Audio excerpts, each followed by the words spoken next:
ఎన్నికలు తెచ్చినాం మంచి కోట మంచి కోట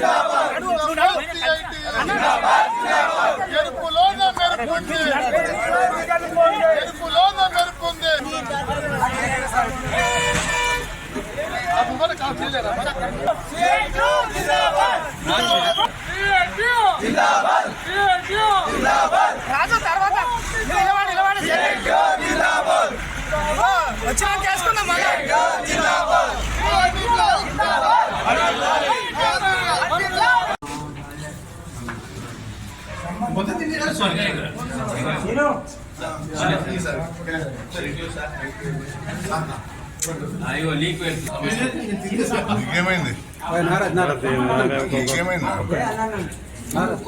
నీకేమైనా సార్తో మాట్లాడదామని.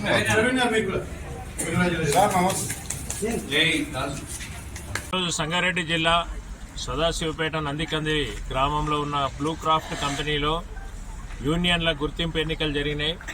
ఈ ఎన్నికల్లో బిఎంఎస్ యూనియన్ మీద సిఐటి యూనియన్ రెండవసారి 9 ఓట్ల మెజారిటీ తోటి కార్మికులు గెలిపించారు.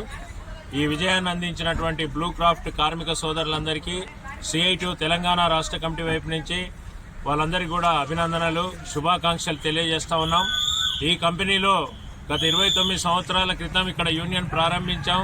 ఆనాడు ఉన్నటువంటి యాజమాన్యం యూనియన్ని గుర్తించకుండా కార్మికులను సస్పెండ్ చేసి అనేక రకాల ఇబ్బందుల పాలు చేసినప్పటికీ మరి చాలా ఓపికతో ఇక్కడ పోరాటం నిర్వహించి యూనియన్ని కార్మికులకు సుస్థిరం చేసినటువంటి చరిత్ర సిఐటికి ఉంది. కష్టకాలంలో కంపెనీ అనేక ఇబ్బందులలో ఉన్న క్రమంలో కూడా కార్మికుల్ని తొలగించకుండా ఉద్యోగ భద్రత కాపాడి అనేక వేతన ఒప్పందాలు సాధించినటువంటి చరిత్ర కూడా సిఐటికి ఉంది.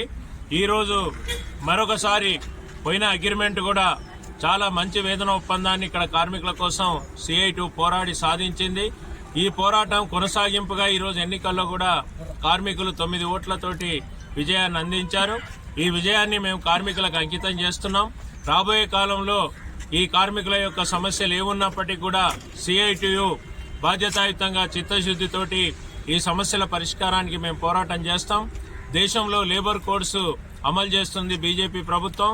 అలాంటి నేపథ్యంలో ఈరోజు బిఎంఎస్ని ఓడించడం అనేటువంటిది రాజకీయంగా కూడా ఒక ముఖ్యమైన విజయంగా మేము భావిస్తా ఉన్నాం.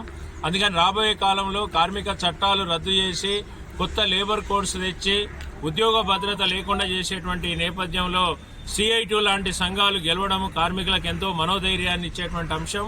ఈ నేపథ్యంలో గెలిపించినటువంటి కార్మికులకు మరొకసారి నేను శుభాకాంక్షలు తెలియజేస్తూ వారి యొక్క డిమాండ్లు ఏవైతే ఉన్నాయో ఎన్నికల సందర్భంగా ఏవైతే హామీలు ఇచ్చామో అవన్నీ అమలు చేయడం కోసం సిఐటి జిల్లా రాష్ట్ర నాయకత్వం ఈ కార్మికులకు అండగా నిలబడుతుందని చెప్పేసి తెలియజేస్తా ఉన్నాం.